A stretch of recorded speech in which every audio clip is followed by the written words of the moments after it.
जय श्री हरि। महर्षि उद्यालक ने विश्वजित नाम का यज्ञ किया। इस यज्ञ में अपना सर्वस्व दान करना होता है। महर्षि उद्यालक का पुत्र नचिकेता था। महर्षि ने बड़ी संख्या में ब्राह्मणों को गायों का दान किया। जिस समय दान करने के लिए यह गायें लाई गईं, पुत्र नचिकेता ने उनको देख लिया।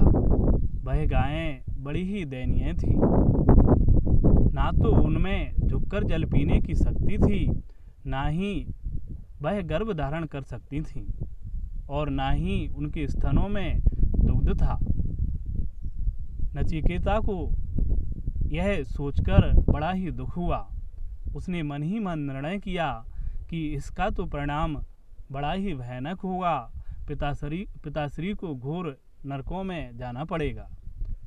मैं इनका पुत्र हूँ, अतः इस अनिष्टकारी परिणाम से इन्हें बचाने का प्रयास करूँगा।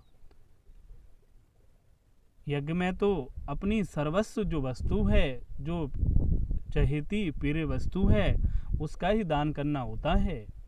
इनका स्नेह और प्यारा पुत्र तो मैं ही हूँ। मुझे ही इन्हें दान करना चाहिए था।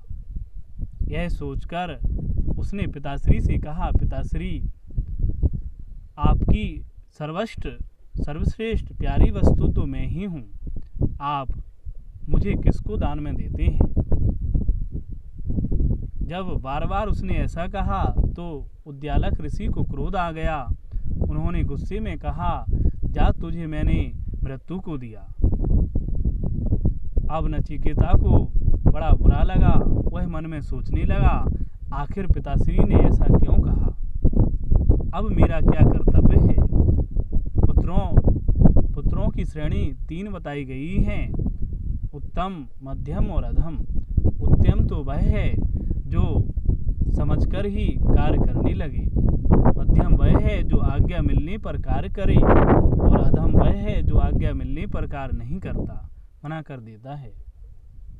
मैं कई बातों में उत्तम हूँ और कईयों में मध्यम हूँ, परंतु मैंने ऐसा कभी नहीं हुआ कि पिता ने कुछ कहा हो और वह नहीं किया।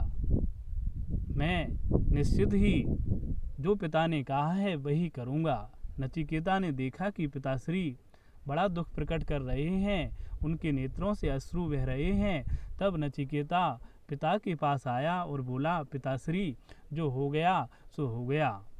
भगवान, आप अपनी वाणी को सत्य कीजिए, और जो आपने कहा है मैं वही करूँगा। देखिए तो सही, इससे पहले भी जो पूर्वज हमारे हुए थे, उन सब ने सत्य का आचरण किया, और इस समय भी जो श्रेष्ठ पुरुष हैं वह सत्य का आचरण करते हैं। अतः मुझे यमराज के पास जाने दीजिए। तब पिताजी ने अपने पुत्र को जाने दिया। वहां पहुंचने पर नचिकेता को पता चला कि यमराज जी बाहर गए हुए हैं।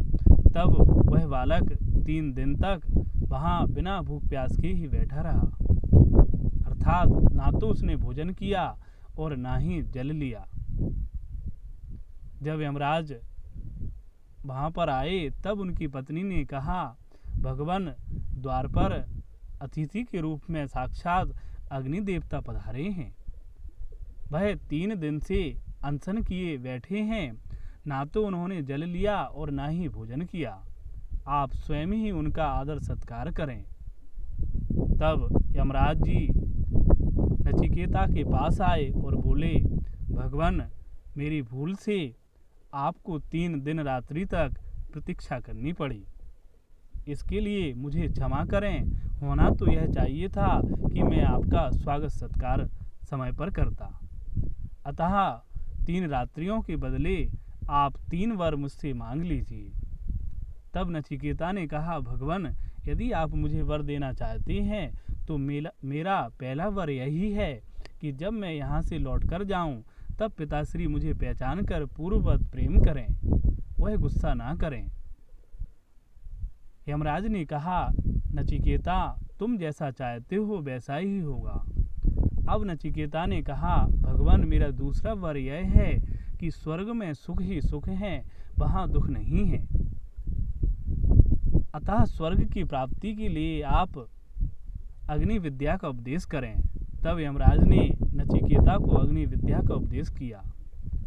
अब तीसरे वर में उसने कहा, भगवान मरने वाले मनुष्य के संबंध में बड़ा ही भ्रम फैला है।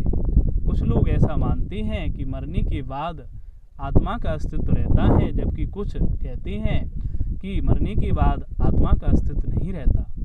इस विषय में आपका जो भी मत हो आप मुझसे कहिए।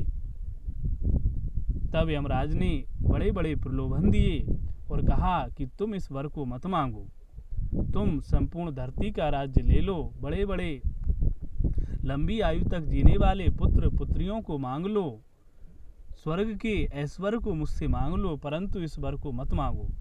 नचिकेता अपने निश्चय पर डटा रहा और उसने कहा, भगवान आपने इन वस्तुओं की, इन ऐश्वर्यों की बड़ी महिमा की है, परंतु यह सब आज हैं, कल नहीं रहेंगी, सबकी सब नाशवान हैं, क्षणभंगुर हैं। और जब देवता भी इस विषय में नहीं जान पाए तब यह बड़ा महत्व का है, और मुझे आपके सिवा ऐसा कौन है जो इस विषय को समझा सकता है। अतः भगवान मेरा तो यही अभिष्ट वर है, मैं अपने निश्चय को नहीं छोड़ूंगा। तब यमराज ने नचिकेता को आत्म तत्व का, पुरुषोत्तम तत्व का ज्ञान प्रदान किया। वह पुरुषोत्तम संपूर्ण जगत में परिपूर्ण है, नित्य धामों में विराजमान है। उसकी महिमा का यमराज ने नचिकेता के सामने गान किया और नचिकेता भी उस ज्ञान को धारण कर समय आने पर परम धाम को प्राप्त हुआ। धन्यवाद।